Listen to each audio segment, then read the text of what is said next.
off, everybody, and welcome to the season finale of How to Get Away with the JD. Season 2 is in the books, and as you can see, it's time. Yes, sir. Wow. What a ride. Wow. 3 years. So this episode is important to me. It may not be important to you, but it is going to be the titular episode, as they would put it, to talk about how we got here, how to get away with the JD, right? So many people to thank. So much has happened in 3 years. It has been a ride and experience, but I want to thank first and foremost everybody who has tuned into the podcast since it started in my 2L year. You guys have been awesome. You guys have been an inspiration. Thank you so much for all your love and support. But let's do it, right? Let's get into the journey. So for those of you who are familiar with the show, you've heard me talk about this all the time. I started law school in 2018. I graduate in literally, I graduate in a couple of days. So 4 days away from adding JD to the last name. That is so exciting. Wow. Okay, but anyway, started law school in 2018, right? Before I came back, I was working a full-time job, and I wasn't aware of, you know what lawyers are, you know, law school, you know the concept of it, but law school was not my dream thing. And I tell people this all the time. Law school was not for me. It wasn't I'm going to school to go to law school. That wasn't what it was for me. It was something I actually stumbled upon. And I'm kind of grateful that I did. In a full transparency moment, though, I definitely wonder what life would be like if I didn't do this. Somebody asked me the other day if I regret anything about not pursuing another path. I have a degree in biochemistry. So med school would have been the choice, right? It would have been where I went. But no, I thought I did, but I don't. I'm really grateful to even have had the opportunity to pursue this in and of itself with my support system. So to that, I have to say no. I thought about it, but nah, this is it. And I'm not going back. This was my final degree ever. I thought about a PhD. That's just super extra. Nah, bro, I'm good. But to the journey, right? So I didn't know, had no idea, but I said, okay, let's try this thing out. I started, I didn't get a chance to do a formal LSAT program or anything. I will say, as somebody who had to study independently as I was working full time and as I was doing everything else under the sun, if you prefer structure, if you need structure, if you don't have the necessary self-discipline, I would highly recommend considering an LSAT program, just because it's hard, right? Especially as a first generation law student, I really didn't have somebody to lean on. I knew people who were in the field, right? But you don't have that immediate family presence. I am the first in my family to go to law school. Hopefully not the last, maybe the last. I don't know. We'll see what future generations do, right? But I am the first. And so I didn't have that tie that a lot of my classmates do to the profession. So I was really out here just doing it, just winging it, kind of doing my own thing, figuring it out without much help. But I will say I was very fortunate in my journey to at least know what to look for. So I worked as an admissions counselor, and so I knew how to reach out to the schools. I knew exactly what to ask. I was blessed to receive academic fee waivers. So my first tip to anybody who is looking to get away with the JD, who is considering the path, get to know the Office of Admissions. They will be your best friend, especially going into your first year, but they can be a nice resource. I worked for our admissions office my 2L year throughout, but I was an admissions rep, an ambassador, and so I got to do other things. So definitely get to know them, because that's how you're going to increase this number. There's only 5% of Black attorneys, right? Black lawyers, we matter. There's only 5% of us in the field, and so being able to have a hand in increasing that number directly is going to be great no matter what institution you go to. So definitely get to know your admissions counselors. So I had admissions counselors at certain schools who were helping me through the process. They said, okay, this is what you need. This is when you should look to apply because XYZ. I know in our first season, we talked about this myth, but I do want to bring this back up. Application cycles open for a lot of schools in September, if not October. Get your stuff together. If you know you want to apply, if you know law school is what you want to do, start to build your profile early. So if you know you're thinking about law school within the next year, there are summer LSATs that you can take. There are early fall LSATs that you can take. Start to get those tests out the way. I recommend personally taking the LSAT twice because I took the LSAT twice. But again, I was studying on my own. If you get a comparable score that you feel is good enough to go somewhere and you have the comparable GPA, for sure, go for it. I am not an admissions rep, but from what I've seen and what I've heard, if you have a nice high 150 score into the 160s and you're batting at least a 3.2 GPA, you've got some options that right there laid out for you, especially with some scholarships. If you're going for gold and you want to try for that higher area score and you know you have like a lower GPA, think of it as a skill, right? I know JR talked about this when he was on in the first season. You guys can go back and watch the episode, but it is a skill. So you have to make sure that your package is going to balance itself out. Law school is a holistic view in some aspects where it does require you to create your essays, whether it's a diversity statement, whether it's a personal statement, if not both, on top of doing your 2 to 3 letters of recommendation, and then the rest of your application. So law schools do look at those things. However, making sure that you have the grades, the GPA, the score to back it up only helps you out more when it comes to getting that money. And I am a proponent of anybody who plans on going back to school, especially at the doctorate level, get as much money as possible because you do not want to go into further debt pursuing a degree. I understand a lot of people are like, oh, but the prestige of the institution, this, that, and the third. I'll talk about this a little bit later. It's how you work the system for you at the end of the day. It is, what can I do? Where can I go and stand out the most and still get the most out of my experience? And I definitely can say I did that at Mizzou Law. But going back to the beginning process, the LSAT, for sure, admissions reps, especially if you guys are like out of school like myself, I took 2 years in a gap. If you need some help, definitely great people to reach out to. But if you are an undergraduate student who knows they want to go straight through, make sure you're starting to have those conversations. You have a whole pre-law. Most schools have pre-law societies. Join the pre-law society. You do not have to be a poli-sci major or anything like that to be pre-law. Law schools look for diversity. And I'm not just talking about diversity in skin. I'm not talking about diversity in sexual orientation. I am talking about diversity also in degrees. Like I said, I have a bachelor's of science in biochemistry. Every time I say that, people are like, what the hell? I mean, I often say what the hell too, but people are like, what the hell is going on, right? It helps you stand out. You are your best self when you are being true and authentic to you. And that is something that no matter what school you go to, wherever you apply, whatever happens, I always want you to keep in the back of your mind. You will never be the most effective advocate, the most effective lawyer, the most effective classmate unless you are being true to yourself and true to your ideals. That is something that I learned partly the hard way, closer to the second half of my first year into my second year. But it was a lesson that I think is more than invaluable going into practice after I graduate, right? So 1L year, you do it, you go through the LSAT, you apply to these schools, you get your acceptances, you get your denials, you get your wait list. It's the reality of a situation. Some people get acceptance every school they apply for. Some people get denied from every school they apply for. Some people get waitlisted. Never get discouraged about those negatives because a lot of those negatives can eventually turn into a positive, but it's all about your personal outlook in life, right?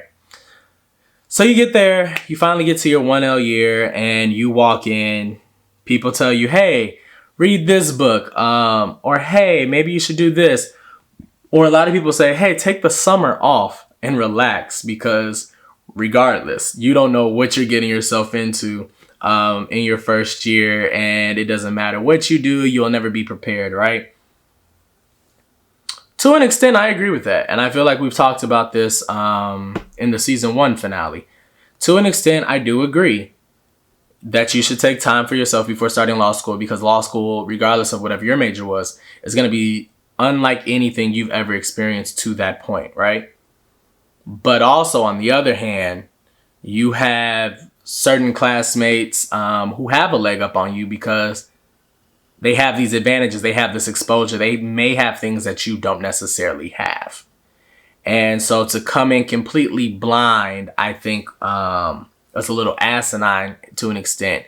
So you can read books until the live long day. You can watch YouTube videos or whatever.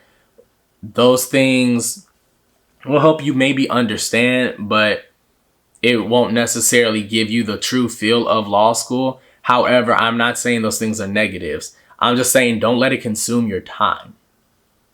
Focus on self-care. Focus on getting yourself mentally prepared. There is a mental discipline that comes with being in law school. I mean, it comes with being in any school. Let's be clear, but law school requires a certain mental discipline and a certain self-awareness in order to complete. But I also think that goes for almost any doctorate program.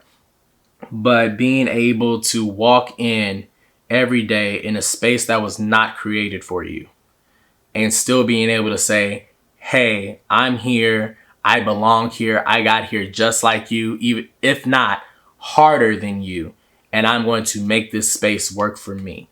Speaking directly to my minority, especially my blacks, capital B, we are 5% of the legal profession. For Latino, and Hispanic students, I believe they are 2% of the community. We are literally a speck on the scale, right?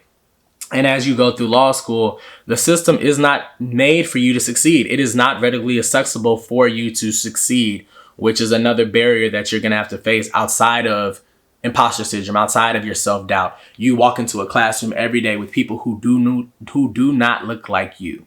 You might have a few, depending on what school you go to. If you're fortunate enough, you'll have maybe 20 or so students who look like you and your class makeup, which is great. For me, that wasn't the case. There was maybe 10 or 12 of us, being generous coming in. And by the start of my second semester of 1L year, maybe 6 or 8. So things happen. I remember being told coming into law school that historically we underperform from everybody else. And I think most people have heard that in some shape, form, or capacity. And you can let that hinder you. You can carry that burden on your back until the live long day. But at the end of the day, you're still there for a reason. You still got to fight. And so during my 1L year, I was trying to figure out what exactly my fight was going to be. What exactly did I stand for? I remember distinctly having a conversation with my academic advisor. And this was like 1L orientation. He took us to lunch and everything. And he was telling us, Professor Hinton was telling us that, hey, you know, there's already so many of us here, right? As Black men, there's only so many of us in this building. You saw them as you guys were sitting around walking through. You have to figure out a way to make yourself stand out. For him, it was the way he dressed. Like, if anybody has ever met Professor Hinton, if anybody knows Professor Hinton and is watching this, don't tell him to watch this. But if anybody knows the man, that man dresses to like the nines. Like, he is cold. Like, that is dress swag 101. But he knows how to switch it up, right? So how he dresses in his everyday life was not how he dressed when he used to go to the courtroom. And he made the suggestion, because for Mizzou law, it is open to the public. So you'll have public defenders, you'll have prosecutors, you'll have other attorneys in the area come to the library sometimes just to use like some of the books, to use the area. So you never know who's in the building at any given time. And I think that's almost the same for a lot of law schools. You'll never know who's in your building at any given time. My 1L year, I dressed like I was business casual, but I was either business casual or in jeans, but I was never in sweats. Never in sweats in my 1L year, because I thought That's how I stood out, right? Like, that's how I thought I had to impress people. Yoshi is a good friend of the show, right? The law school mentor for a lot of you who know him. I know Yoshi used to dress to the nines. Like, I follow that man on Instagram, and like when he was in school, I saw Yoshi in his suits, super dapper, shirt and tie, like nothing less. And now he works for one of the biggest law firms in Chicago. You have to figure out what works for you, what builds your brand, regardless of however you view law school. And this is going to go into the talk about extracurriculars. You're still building your brand at the end of the day. While you're, whatever building you're in, whatever space you are in, you are trying to figure out how to sell and package yourself, because nobody goes to school, especially school this expensive, without the hopes and prospects of trying to get a job. So people will tell you, oh, do this, oh, do that, oh, do that, because that's the traditional legal route, right? If you're like me, I don't do tradition all that well, and I do not do the standard very well. Like, I am a very push the envelope, break out the box type guy. At least I try to be. So I started a podcast. I've been talking to you guys for over a year and a half, right? I did my own thing. I still did some of the traditional things, but I started to make it feel like me. And in many ways, in my 1L year, as I was navigating a space that I wasn't used to and didn't have much help in, I felt there were many compromises that I was making that wasn't me.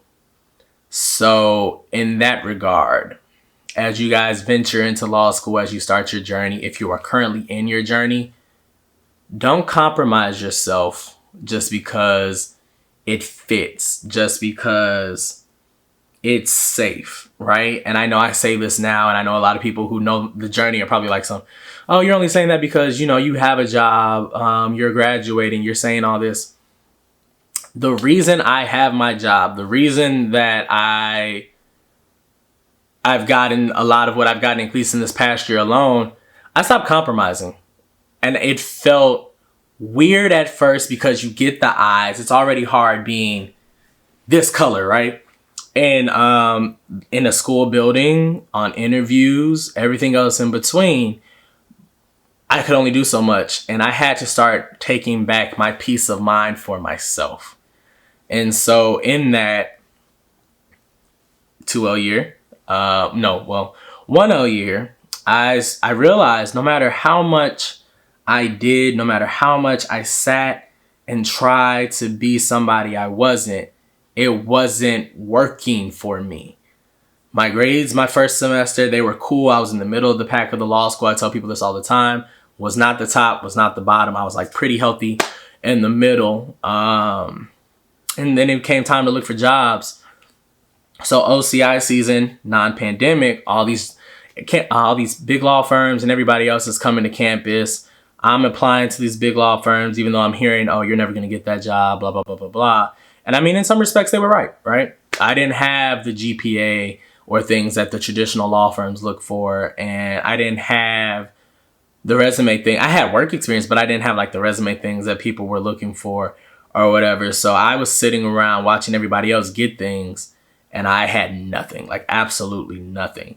And it was discouraging to an extent because it's like, wow, here I am busting my ass, trying to, be in the classroom, trying to balance these extracurriculars, trying to do all these things to get this job.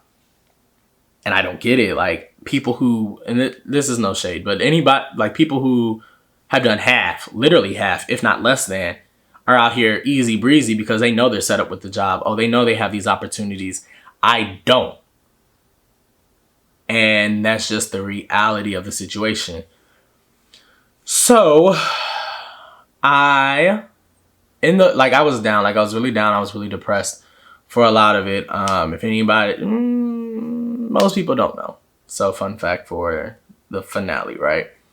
I spent a lot of my 1L year neglecting hanging out with people because I wanted to focus on things. But I also was really depressed and into myself because regardless of what I was doing, nothing seemed to pan out right.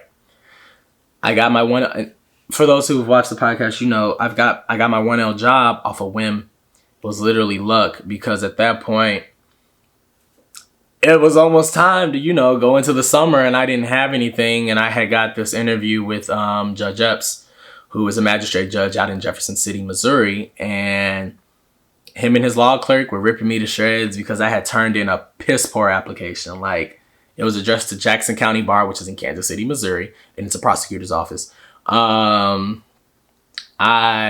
think there was some misspellings in there too, maybe some grammar. It was a lot. I applied at 8:00 in the morning in a property class. No excuse, but to frame that. But they sat in there and they were ripping me apart, and then they asked me the question, why should we hire you anyway? And I do think in part of the reason I got hired was because of the developing relationship that I was making with Professor Henson, but also I'm not one person to bullshit you. If I made a mistake, I'm make a mistake and I'm own up to it. And so I let them know that was on me 100% of the way. And I apologized. That goes to tell you two things. Attention to detail in law school matters no matter what it is. Whether you're taking a law school exam, whether you're applying for jobs, this is your impression on people. This is the first thing that people get to see, the first thing that people understand about you. Whether it's a law school exam where it's anonymous and it's still numbers. At the end of the day, professors can figure out whose number is whose, and that builds an impression. How you interact in the classroom builds an impression. How you interview builds an impression. Going back to what I said earlier, you're building your brand. So from day one, the second you walk into law school, whether you open your mouth or not, you start to build your brand. Figure out what that brand is going to be for you specifically over those next 3 years, because you need an anchor. It's not enough to know why you went to law school. It's enough. You need more. You need to know, where is it going to take you? What is my next step once I am out of here? And so in doing my 1L internship, going into my 2L year, I found my brand, my identity. I started this podcast in the fall of my 2L year, and I appreciate, again, everyone so much for rocking with me for so long with this over a year and a half, because I started this because I needed this is my therapy. I know that's I definitely recommend, if you need therapy, go to therapy, but this is my therapy, right? For me to be able to be vulnerable, express myself, and tell you about my journey, my missteps, have people on here tell you about their journey, their missteps, and being open about the process. My goal was to always have the lane open for somebody to learn, not make those mistakes, or make those mistakes and learn and still push ahead, because at the end of the day, we are no good for each other if we are not helping each other. And that is what the purpose of How to Get Away with the JD is. And so if you have felt that, awesome. If you have not, I am sorry. I've tried my best. But in my 2L year, things changed for me. I started to say, fuck it. Really, I'm starting to do things for me. 1L year was very robot, very fit the status quo. 2L year was, this is Phelan Alexander Simpkins, y'all, and I'm about to teach you exactly who I am. So I started this podcast. I joined the regional board for the Black Law Students Association. I started to branch out. I started to push myself out a little bit more in the things that I did. I was on a journal, and I know I bitch about journal till kingdom comes on this podcast. But what I will say is, and this is for anybody who is, know your career goal, right? I didn't know what my career goal was, but I was told that journal helps. Whether you want to get published, looks good on a resume, whatever it may have you. Being on journal now for 2 years as an associate member, and then now the associate editor-in-chief emeritus, feels great to say. Journal is for people, yes, who do want to get published, though there are ways to get published outside of journal. But then also, I would say for anybody looking into corporate law, big law, or anything in a big wig category, journal 100% for you. Now, if you're thinking more public interest work, depending on the school you go to, there are other journals outside of your traditional law review. Some schools have a journal of dispute resolution. Some schools have criminal journal. Like, there are so many other things. Do not pigeonhole yourself to say, oh, well, if I don't get law review, then that means, it's the end of the world. I can't do X, Y, Z. I can't be. No. There are other ways to make this system work for you outside of what the traditional lanes have been. And that is one thing I will say about the legal field. It is slow to catch up, but if you force it to open the door and see you, they have no choice but to recognize you. It may take some time. It may be discouraging, but they have no choice but to recognize you. So I did that. I was an associate member. I was on our Black Law Students Association local board, the regional board, had this podcast, working in the admissions office, was an ambassador. I started doing all these things. I started juggling. 2L year is hell. So all my 1Ls watching this, I am sorry. 2L year is hell. You have experienced nothing until you go through 2L year. But for my pre-law students, just so you know, 1L year hard. 2L year, the pits. But no, honestly, I really learned a lot about myself in that 2L year because I pushed myself past my borders. I started to do more undergrad me, where I put myself in these different positions. I put myself out there more. I built my network first and foremost in that 2L year, even with the podcast, being able to travel, do and see and meet other people with our admissions office. I started to put my name out there. And then I started to say, okay, just because I don't fit this criteria, bro, I'm still going to apply for these jobs, right? So I had got denied from all the big law jobs. Magically, 2L year, I'm applying to these jobs. I'm getting callback interviews. I'm getting denied in the first round, getting denied after the callback. And then I see State Farm, and you all know how that story goes. Applied, had a great interview, went to the second round interview, loved them even more, had the summer job, and now here we are. Getting ready to graduate with a full-time,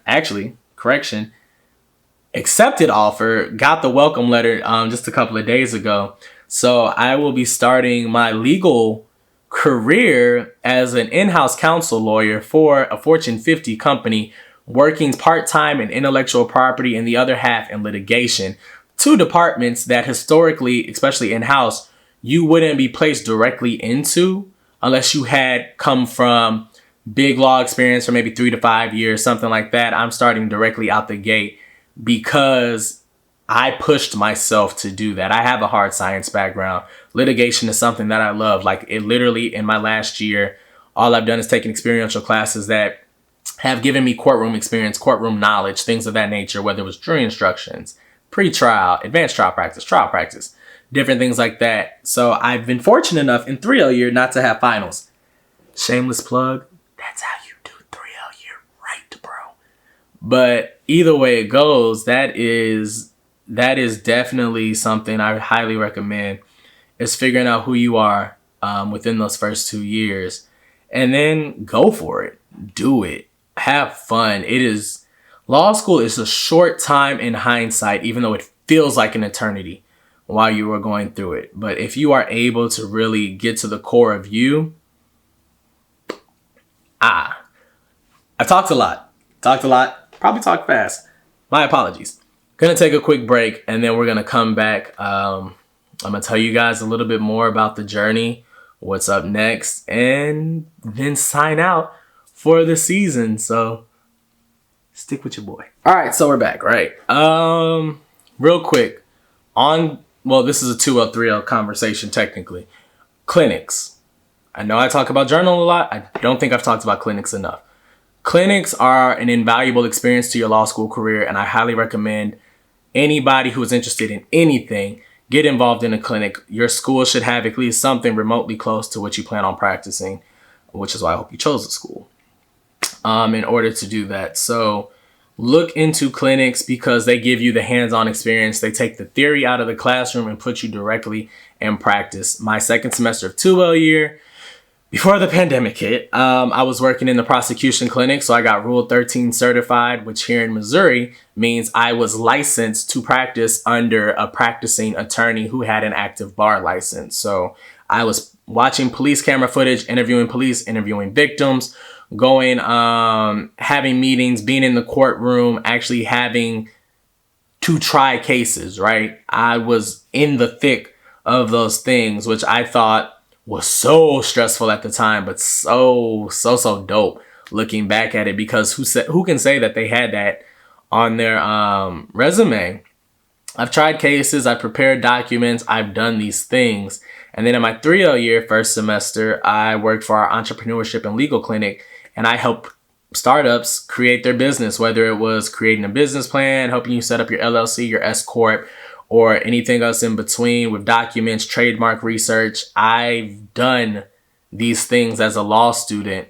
Got it right, got it wrong, regardless. When I go, I'm not learning directly from my experience in practice. I have something, a little bit of background knowledge, even though it will be different because I will not be practicing in Missouri.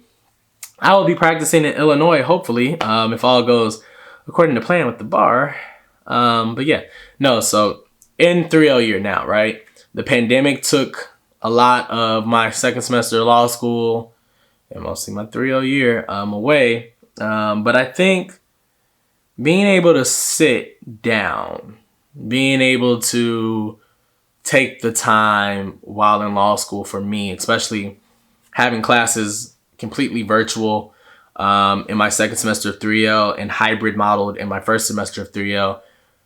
It was interesting, but I mean, I think that's also where the career path is going at this point. Depending on what you want to do, you're going to have that mix. And so I've learned a lot being able to go back and forth, juggle these different things. It has been very interesting, to say the least. But I will say I did my 3L year right to an extent, where I've had no finals. I didn't have a final my first semester. I don't have finals in my second semester, so I've been hanging out for a couple of weeks. And that's because I suffered in my first 2 years. My 1L and 2L year, I took all my required classes. I did what I had to do in order to have to have the freedom, to have the flexibility to take some more classes that I was interested in, to have a little bit more of a breather before I started studying for the bar and being attentive in that realm. So to anybody watching who is not a 3L yet, because congratulations to us, we're out this bad boy. But to anybody else who is a rising 3L, rising 2L, right, 0L as we like to call you all, but rising 1Ls, getting ready for law school, plan your schedule for the long game, right? I know a lot of people are like, oh, I'm so tired, I'm just going to do this and slack off here. But at the end of the day, you'll never be as tired and over it for real. Your senioritis exists in law school. You'll never be as tired and over it as you probably will be in your 3L year.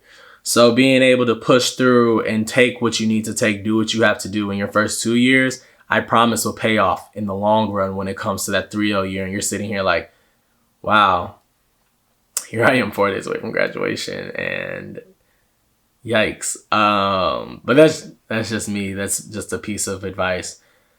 So I ask people all the time,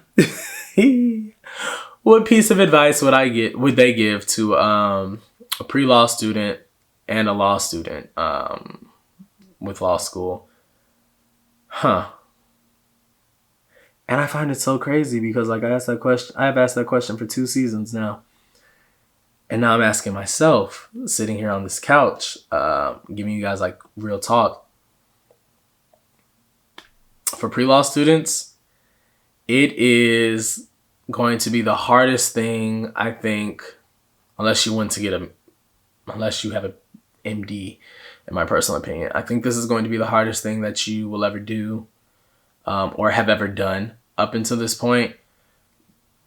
But it's worth it.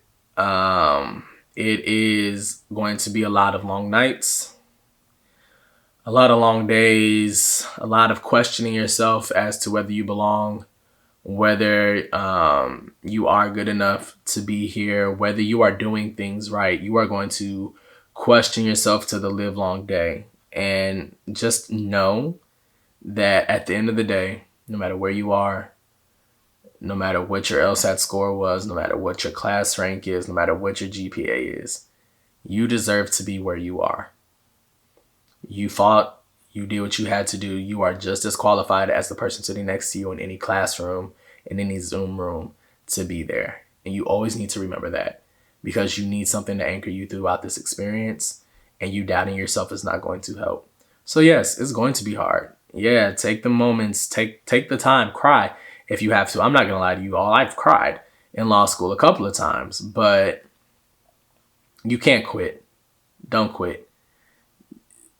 this degree, even if you don't take the bar, is so valuable, it's so informative, it's so transformative, in an extent that you got to do what you got to do, right? And then to my law students, I mean, depending on what year you are, you've seen it, right? Like you know how hard and interesting this is, how weird your classmates can be, some of the situations, some of the course material, you know.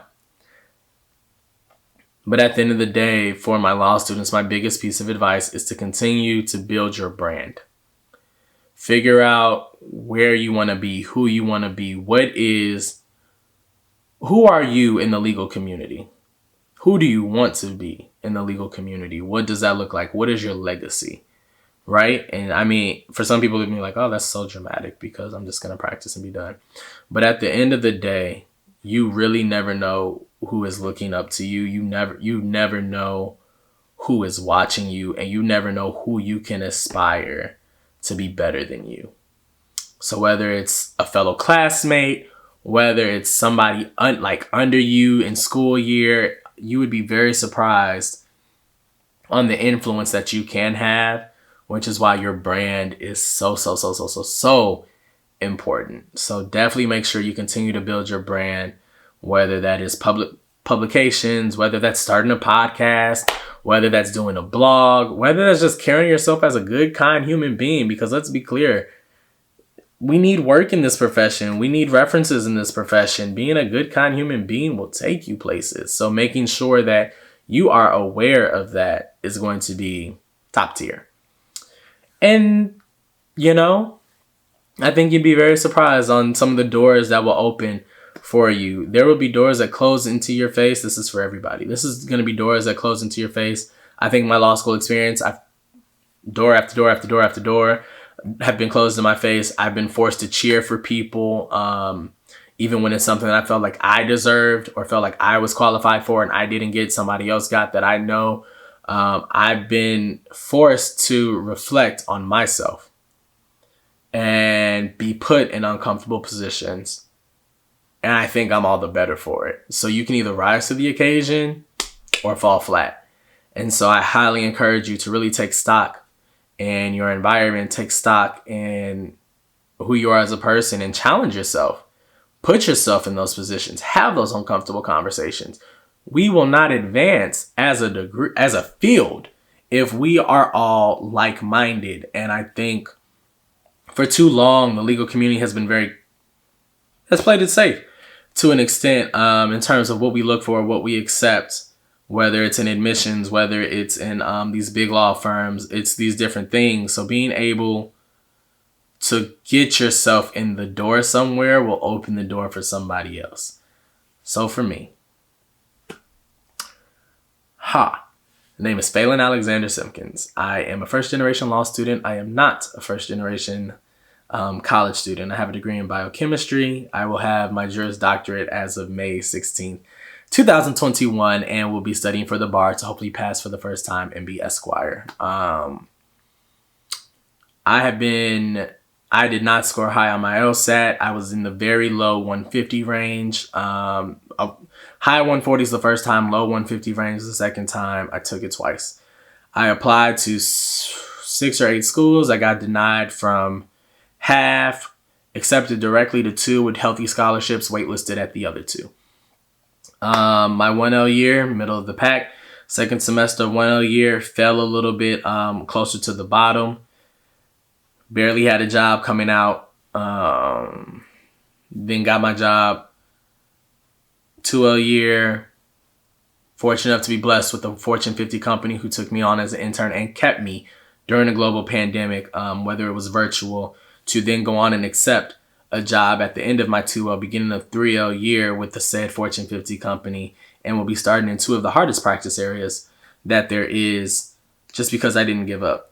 I didn't let a no stop my grind. And if that's anything I can leave with anybody, do not let a no stop your grind, right? So what's next? What is next for me? What is next for the show? So many questions about this. I didn't know you guys cared. For me, I leave Missouri in a month. I will be saying goodbye to the state, the school. It's time after 9 years with the University of Missouri, whether it was undergrad, working full time, being here in law school. It is time to go. It is time to stretch my legs, spread my wings, go somewhere else. So I'll be going back to Illinois. I am so excited to be returning closer to home to work for State Farm headquarters in Bloomington, Illinois. So catch me. I'm trying to be like Jake. I'm trying to meet Jake. Jake, holla at your boy. But so I'll be working there, but I'll be studying for the bar this summer. When I tell you all, my anxiety is high about this exam because it just dictates so much moving forward for me. I would lie to you all and tell you I wasn't stressed. I am actually stressed about this exam, but I can only do what I have the power to do. So I will be buckled down, studying, doing what I have to do to hopefully pass and get that done. But that's regardless of what happens, that exam does not dictate who I am and what I am capable of. And I keep trying to tell myself that day in and day out. As for how to get away with the JD, you guys have been so fun to talk to, so fun to do. You guys have been such an interactive crowd, whether it's on the Instagram page, whether it's in the emails. A lot of people ask for like resume stuff and critiques. I'm going to continue to do that. Once the season's over, once bar prep ends, once bar prep and the bar ends in late July, I'll be taking time to review resumes, cover letters. So if you guys don't have the email address, follow us on Instagram, How to Get In With the JD. The email address is right there. We are produced by Alexander the Great Media, which is also on Twitter. So if you look for Alexander the Great Media on Twitter, you will find the email address. Shoot us an email with your resume, your personal statement. I will gladly review those for you guys because I want to make sure that you are getting into the schools that you want to get into, but then also that your packages look right. So if you have questions and you need to have conversations, hit me up starting in August, if not September, about what that looks like. But as for the show will have a season 3. Season 3 will look different, and that will be an announcement that comes later on in the summer, if not early fall. But I am super grateful for everything that you guys have been able to help me do, for the doors that this podcast has opened. I couldn't thank you all enough, but I do want to take the time to thank a lot of specific people for their help in this journey. So first and foremost, I got to thank God, because let me tell y'all, I'm religious. Like, I mean, we talk, but we talk like we homeboys. And so there are times where like I question and ask him stuff, but without him, I wouldn't have been able to do this. I have to thank my family, like my mom, my dad, my 2 brothers. Very invaluable in this experience. They have cracked jokes. They have kept me going. It has been great. My now fiance, yes, for those of you who do not know, I am now officially engaged, leaving law school, planning a wedding. So much transitioning. I've done this wrong. But yes, to my fiance, she has been an invaluable support system. She has been great in keeping me lifted, holding my foot to the fire, making sure I'm doing what I'm supposed to do. So thank you to them. But then to my friends, like, y'all are gonna need friends, whether it's my law school friends, my out of school friends. Like, you're gonna need the mix. The law school friends understand what you're going through. The friends who aren't in law school are gonna keep it real. You can be like, bro, I don't know, sis, I don't know, but you're here. What the fuck? Like, I need a lawyer. One of my friends, one of my neos, actually sent me $1 after he found out I was graduating as his retainer fee. So now I really got to pass the bar, or yikes. But no, you guys, you definitely need a support system. Figure out what that support system looks like. To all the professors, Professor Henson, Professor Mitchell, forever my Dean Mitchell, Professor Ferguson, Professor Smith, J.R.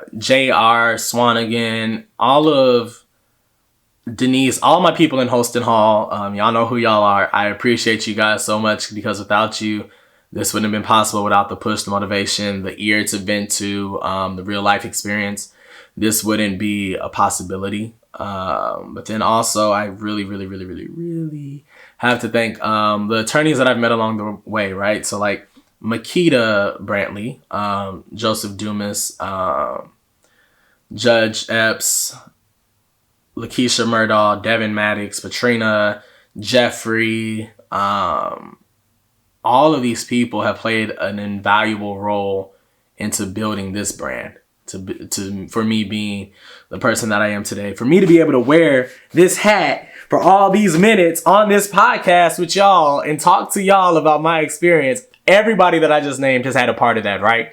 And so I'm very grateful for everyone, from friends, family, whole nine. So it has been a ride. It has been an experience. We have officially done what we set out to do. We got away with this JD. Phelan Alexander Simpkins, JD, coming to you as of May 16th, 2021. And hopefully Esquire comes September, but we'll see what happens. Fingers crossed. But I just want to say thank you guys so much for rocking with me. It has been one hell of a ride these past year and a half. Can't wait to see what happens for this podcast, for this brand moving forward. Hope you guys have been telling your friends about us. If you haven't, it's not too late to start, just saying. Have them rewatch the seasons, recap if you have to, because when season 3 comes back, I think you guys will be very interested in some of the changes that are coming. But until then, so long, farewell to you, my friends. Goodbye for now. Until we meet again. It's been fun. See you guys. Love you. Peace.